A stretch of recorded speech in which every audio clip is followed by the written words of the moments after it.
Di ba dapat yung argument na gagawin itong sa budget hearing ay itong buwan to dapat nung April 1. Kaya lang inusod to ngayong May pa. Itong sa sunod na buwan pa ang hearing nito. Yung oral argument ng Supreme Court na ito yung in-endorse na reklamo sa budget nitong 2025 ni sino ba to? Si Atty. Vic Rodriguez. So, laking pasalamat ko. Akala ko hindi kasama to si itong si Grace po sa kanyang mga sasagot nito. So, kasama pala si Grace po. At least maano natin kung ano talaga ang sagot ni Grace po nito. At saka itong si Stella Kimbo. Di ba parang may nito na si Stella Kimbo yata parang hindi a-attend itong buwan na to, nung April. Pero di ko walang alam na ano talaga ang kanyang gagawin nito pagdating ng Mayo kasi sabi ni Vic Rodriguez ay to siya, kasama to sila sa ipapatawag sa oral argument at saka itong tinatawag nilang yung mga technical team nila. So ito yung video na sinasabi ni Atty. Vic Rodriguez. Yan po yung update natin na ang pinasasagot po magiging pangunahin na issue pagdating po ng hearing ng May 19. Marami pong nagtatanong, hindi po tuloy bukas yung hearing, yung oral argument patungkol dito sa what I describe as unconstitutional, invalid, immoral, and illegal 2025 national budget. Sapagkat nagmotion po ang Office of the Solicitor General na ipagpaliban yung nakatakdang pista o oral argument po para bukas. In fact, 3 araw po yan, April 1, 2, and 3, ang una pong itinakda ng Korte Suprema. Subalit dahil po sa motion ng Office of the Solicitor General, ipinagpaliban po ng Korte Suprema at ito po ay nausog at gagawin sa May 19, 2025. Ang notice po ay pinaghahanda ang parehang partido, ang petitioners, tayo po yun, sa pangunguna ng ating mga magagaling na abogado, at ganun din po yung respondents. Nakasentro po yung usapin sa dalawang bagay. Was Article 14, Section 5 of the Constitution violated nung hindi po binigyan ng higit na malaking prioridad sa budget ang sektor ng edukasyon. Tatandaan ninyo, ang ating pong contention, higit na malaki ang binigay na funding o allocation o pondo sa public works kung iahambing mo sa pondong inilaan o ibinigay sa education sector.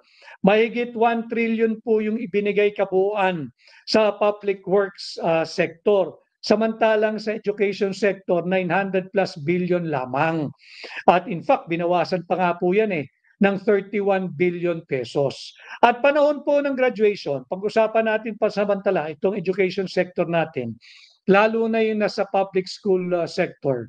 Alam mo ninyo, sa kabila ng findings nga nung EDCOM2 report, yung Second Congressional Commission on Education, na kung saan sinasabi dito na 25% ng kabataang Pilipino na may edad 3 hanggang 4 na taong gulang ay malnourished, mga gutom, kulang sa nutrisyon. At bukod dyan, halos lahat po ng mga grade 4 students na naka-enroll sa public education system, halos lahat ng grade 4 ay hindi daw po dapat grade 4. Dapat ay grade 1 lamang. Halos lahat ng grade 4 students ayon sa EDCOM2 report ay hindi dapat grade 4. Bagkus ay grade 1 lamang. Sapagkat sila ay kulang sa kakayahan, sa competence, sa knowledge, sa galing, sa skills para maging grade 4. Ang kanilang kaalaman, pang grade 1 lamang. So nakita natin dito sa EDCOM2 report, gutom na yung kabataang Pilipino na nandyan sa public education system, mangmang pa. And yet, binawasan pa ng 31 billion pesos ang education sector ngayong taong 2025 ng administrasyon ni Bongbong Marcos. Kaya po natin hinatid ang usaping ito, itong unconstitutional 2025 national budget sa Korte Suprema. At bukod po dyan ay gusto ring malaman ng Korte Suprema, i-argue po ng magkabilang panig kami sa petitioners kung bakit dapat i-declare invalid at unconstitutional itong 2025 budget sapagkat nga po hindi tayo pwedeng makapagpasa ng ating taunang budget base sa blankong bicameral conference committee report na ito po'y final, approved, ratified, and signed by the members of the bicameral conference committee. Pinakita po namin sa inyo yung ratified, approved, and signed bicameral conference committee report na kung saan ipinakita natin 18 items ay blanco na nagkakahalaga ng higit kumulang ay 241 billion pesos. Mahalagang pinag-uusapan natin dahil ang dami pong nagtatanong sa akin kahit saan po ako magpunta ng panig ng Pilipinas, bahagi ng aking pangangampanya bilang senador ninyo. Number 56 po sa balota, Attorney Vic Rodriguez, tinatanong tayo ng update. Ano na ba ang latest diyan sa GAA hearing? Ito po yung latest. Nagbigay po ng notice muli ang Korte Suprema at natanggap po ito kanina ng ating mga abogado, pinaghahanda para sa May 19, 2025 hearing, gaganapin po ng alas 10 ng umaga. At nandun din po sa pinag-uutos ng Korte Suprema ang pagdalo nung kinatawan sa Marikina, si Congresswoman Kimbo, ganun din po si on the part of the Senate, yung chairman po ng Finance Committee at contingent po ng Senado pagdating sa Bicameral Conference Committee, si Senator Grace po, pinag-a-attend din po, ang kanyang presensya ay compelled.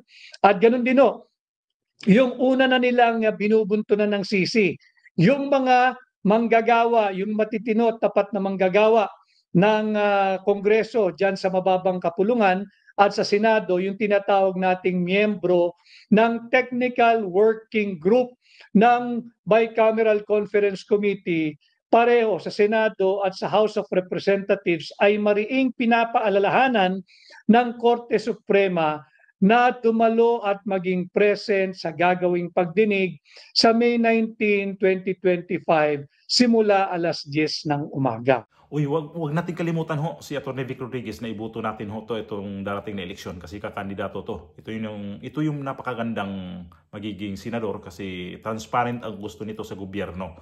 So balikan natin yung oral argument na ginawa nga nilang budget noong inaprubahan ni Bongbong Marcos noong December na mayroong mga problema, mayroong mga butas-butas nga na nakikita nila ni Congressman Ungab at itong si Vic Rodriguez na ito yung sinampa nila sa Supreme Court na para ipapaliwanag kung bakit ang BICAM ay mayroong blank items. Pagdating doon sa sa GAA na wala daw doon. Ang question na ito yung sa BICAM kasi ang BICAM nito ay hinukos-pukos nila. So dito tagilid ang gobyerno dito kasi nangangahulugan to na talagang dinaya nila itong budget nito at maraming insertion ang nangyayari na imbis na malaki ang education, mas malaki pa ang ang ginawa nila, mas malaki pa yung budget ng DPWH na hindi yun dapat mangyari. Nakailang beses ko na ito nabanggit na hindi ito dapat mangyari na malaki ang budget ng DPWH kaysa education. Ang education talaga ang dapat malaki. Ngayon, ang ginawa nila sa education, binawasan nila. At ito yung problema pa nila ngayon sa BICAM, itong sa PhilHealth din nga. Naman natin kahapon yung nila sa PhilHealth. So may posibilidad talaga na ibalik din yung pera na kinuha nila. So hindi pa tapos, mayroon pa sila pang-4 na oral argument. Antayin natin kung anong resulta talaga nun. At ito nangyari ngayon nga, mangyayari pa lang na itong budget, kung ano talaga ang standing ni Grace po na attend ba to kasi sila to ang kasi siya ang dito sa Senado, ito siya ang may bali sa kapangyarihan niyan sa ng budget. Tapos ito yung sa Congress sila ni Stella Kimbo, kasi Stella Kimbo inamin niya yan na mayroong mga blanco nga. Hindi na siya pwede mag-deny na walang blanco kasi sinabi niya na mismo yun sa kanyang interview. Ilang interview siya noon sa mga media, ano pa nga tumakbo, ay hindi ho yun makalimutan kasi may mga video. At ito yun si Stella Kimbo, may nagsabi na niya hindi daw siya aaten. Tingnan natin yung hindi siya aaten, baka magkasuhan pa to. Ito si Stella Kimbo ngayon, tatakbo rin to ng mayor ng Marikina.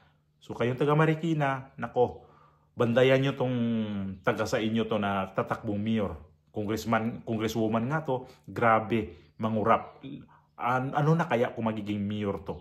Huwag na niya itong huwag na niya itong iboto. Ay naman, lalo yan, mga Bisaya dyan, kapwa ako Bisaya, huwag niyo iboto to. I-boycott niyo to ito si Grace, si Stella Kimbo. Mahirap to mga ganitong kababaeng tao, grabe ka kurap. At saka ito si Grace po, napaka babae din at ginamit ng kanyang pagkasenadora at ayun, hindi nila sabihin pa lang wala daw tawag dito, wala daw blanco ang BICAM. Ngayon managot kayo nito. Sasagot sa inyo to ni Attorney Vic Rodriguez. Kaya abang-abang tayo nito pagdating ng Mayo kasi ito inabangan ko rin talaga to kung ano talaga. Kaya lang naisip ko, mayroon pa bang pera maibalik kaya sa gobyerno dito sa budget na to? Palagi ko ubos na. Kasi mangungutang na naman itong buwan na to, April. Nangutang nung nakarang buwan, eto na naman, mangutang na naman ulit. Yan ang masaklap sa atin ngayon. Puro utang ang Pilipinas. Ito si Marcos na nagiging presidente, ang utang natin biglang tumaas palalo. Halos buwan-buwan tayo nangungutang. Tapos ito si Recto, manageable pa naman. Manageable naman. Ano kayang maklaseng manageable?